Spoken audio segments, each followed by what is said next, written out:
name is Grace, and this is the Grace and Pearls Knitting Podcast.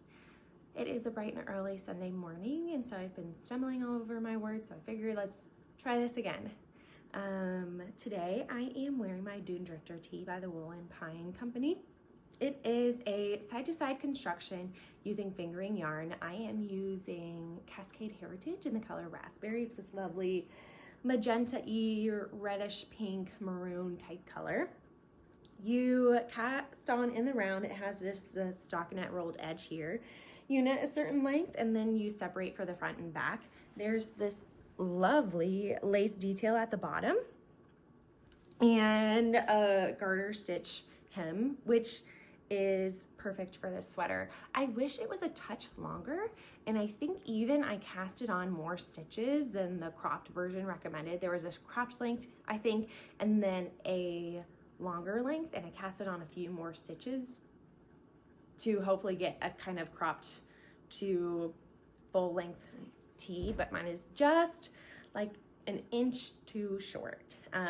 There's no way for me to go back, and I do have some high-waisted shorts that I can wear it with.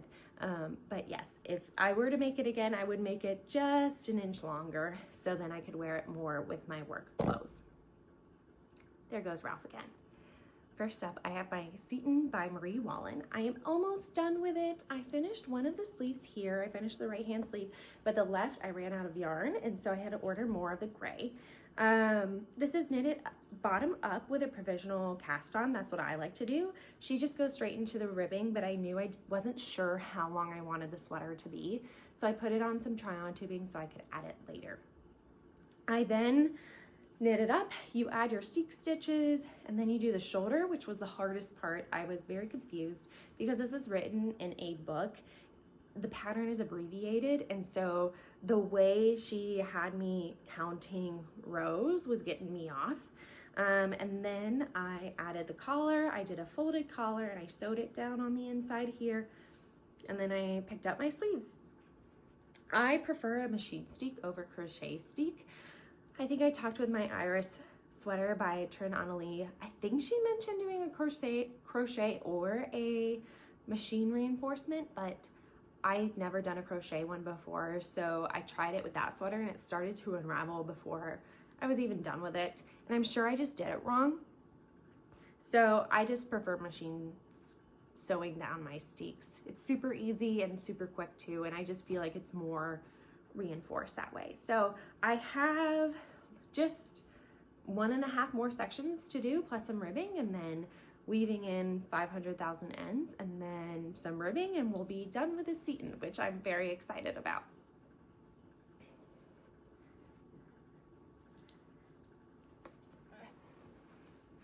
Next up, I have my Tolsta by Rebecca Clow, the Craybea, and this is coming along nicely. I did spill some jam on the front. I'm hoping it'll come out. This is machine washable. Is it machine washable? I think it's a machine washable yarn, so we should be okay. It is, because I did put it in the washer and the dryer with my beginning part of the sweater, and that worked out just fine. So I think it'll be just fine. I am almost done here. I thought maybe I could squeak it out, but my hand has been bothering me after I had to do a lot of scrubbing last weekend, and so I've been trying to stretch it and relax with my knitting this week. But I had 4 hours in the car yesterday and chatting with family all day, so I did get to work on this quite a bit, and I am on the bottom ribbing. I only had some tiny needles in my car that I brought with me, and so it's hard to see, but I am on the bottom ribbing. So I'm hoping that this will be done the next time we chat and finally get this off the needles. This is Juniper Moon Farm Zooey, which is a cotton linen thick thin yarn. I don't know if you can really tell here. Of course, it's like more even. Here's a little bit more of a thin section. And so I figured a stockinette pattern would be best. I have tried to knit a more textured pattern with this yarn, and it hurt my hands too much. I couldn't do it. So I ripped it out and did a stockinette tee instead. Last but not least, no, that's a lie. Definitely not last, but definitely not least. I have my Affric Test. I finished the whole body, it just needs blocked. My math does work out for the top, so everything should block out. It looks a little bit tight here, but like I said, the top blocked out, just this first round here blocked out beautifully, so I'm hoping the rest will be the same. This is knitted up in Istex Lettlpoi. It is a top-down colorwork raglan construction with some short rows, and this would be great for a first colorwork sweater because of that yoke construction. My other colorwork sweaters that I've done have either been like a drop shoulder situation or a bottom-up steeped situation, and there are no steeks for the sweater, so it's perfect. So you don't have to think about sewing things down, or if the steek is what's holding you back for your first colorwork sweater, this would be much better. There is also the lovely top-down component to things too, so you can try them on as you go. Like I said, my gauge bloomed quite a little bit, and so it's hard for me to try it on right now because it's such right now, but I wanted to show it on the podcast first before I block it. This, I ended up using a US 10 for the body section and then a 10.5 for my color work, just to help with the tightness. I find my color work tension is tighter than it is in stockinette, which makes sense because you're working with two yarns that get wrapped around each other, which makes a little bit more of a tight yarn or a tight fabric.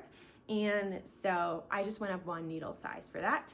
And I finished the collar here, which is knitted up in a US 9. It'll end up getting folded down, but I was working in the dark and figured the sewing could be done at a later date. And I will sew down this collar and then block it and then work on the sleeves. So that's the project for this afternoon. Last but not least, I have some sad news about one of my knits. In a previous podcast, I was wearing my Hey Sailor Tee by Andrea Mowry. And this past week, or maybe it was the week before, I spilled red sauce on my sweater, which was devastating. And I thought about it and I was like, oh, should I just use wool wash or could I just use fabric spray? I use fabric spray a lot on my machine washable clothes and nothing bad has ever happened. So I figured, let's do it with this sweater, and ended up bleaching my sweater, which I think is like maybe one of the worst things you could do to a sweater besides it getting shrunk. I mean, even shrinking a sweater, I could give it to somebody else to wear. But this got bleached. So I hemmed and hawed.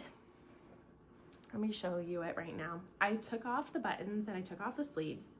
This is the bottom section here, which is super long. And I thought about just picking up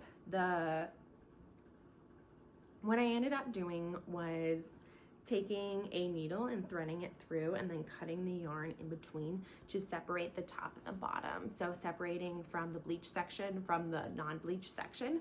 But then I also realized that when this yarn was getting bleached and soaked in water, my water was a little bit too hot and the yarn bled. So the white isn't as crisp in this sweater as it used to be. So then I thought and I thought and I thought, and I figured, okay, let's just start it and see what happens.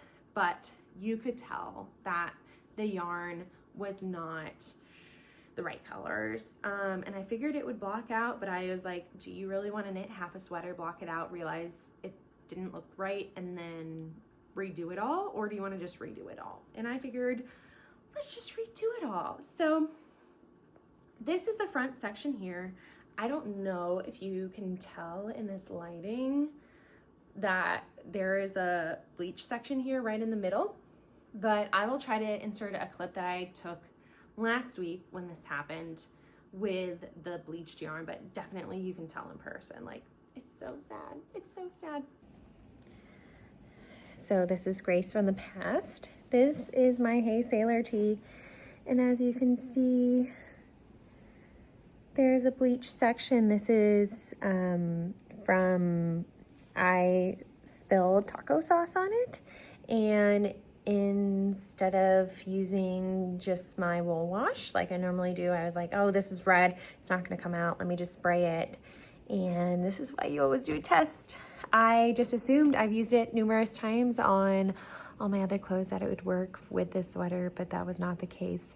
It even bled onto the front, or the back, I guess it would be. So I'm gonna rip it out, but I wanted to memorialize a sweater before I do that. I'm gonna throw in a lifeline and go from there. I wanted to show you what happened to my sweater. I don't know if you can see. Oh, there you can tell in this lighting. Let's see here. So anyways, I grabbed my extra yarn and I cast it on, and the saga continues. So what I ended up doing was started working with my yarn, and of course I'm in the middle of a row, but we'll talk about that later. And you can maybe tell how much darker it is compared to my old sweater. It's much more saturated, and the contrast between the white and the purple is much greater. Of course, I showed you the wrong side. Let's fix that. Okay. Hopefully that's a little bit better. You can really tell that there's a contrast difference between the two. And so I obviously ran out of yarn because I was just using my leftovers. So I grabbed a new yarn off of the Wallin Company website, which is where I originally got this yarn. But the ball that arrived is much, much lighter. Let me see. Than the ball of the blueberry and cream that I had before. And so I'm now waiting for more yarn to arrive. I just got the rest of the sweater quantity to see, because when I first ordered this yarn, I thought I was just attaching it to the top, and I knew I would probably run out of yarn, but not sure how much, so I just ordered one ball of each. So I have the blueberry and cream, and then I think this is Marzipan by Knitting for Olive. This is their cotton merino. And so I am now anxiously awaiting that new yarn arrival. And then depending on how those balls look compared to what I have now, I may be restarting it again. And it's fine. You know, I'm not much of a process knitter. It depends. I do love my colorwork processes, but this is knit back and forth in your sliding stitches, and it's light fingering. I think I'm using a US 2 or 2.5. And so it's just taking such a long time. And it's a cardigan. So like I said, this is like, wherever my bottom piece is, this is long. It is, you know, at least 4 feet long. And so it's just a lot of knitting. See, this could be a lovely scarf. There's a shorty scarf here.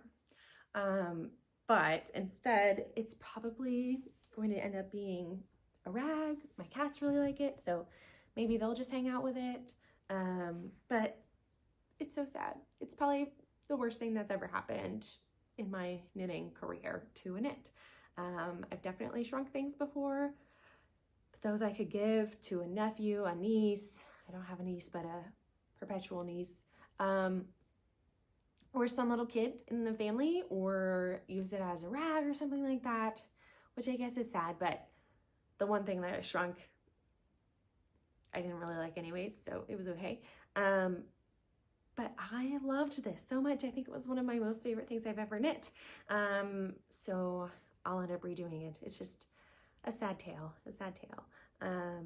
and so hopefully I get this yarn in. Usually Wallin Company is pretty quick because I only live a few states away. It comes in a few days. So hopefully once that gets here, I'll get started on my Hey Sailor tee. That is all I have today. I have no acquisitions, no finished objects. The only acquisitions I have was the few yarn for my Hey Sailor, just the 2 extra balls, and then 1 hank for my Seaton. So maybe some finished objects are in our future. Definitely some long whips ahead. But yes, very exciting. I hope you guys have a good summer if you're in the northern hemisphere, or you're just starting to creep out of the winter there in the southern hemisphere. I know here it is still hot, and very, very humid. So I hope you all take care and have a good few weeks. I'll see you in a few weeks. Bye-bye.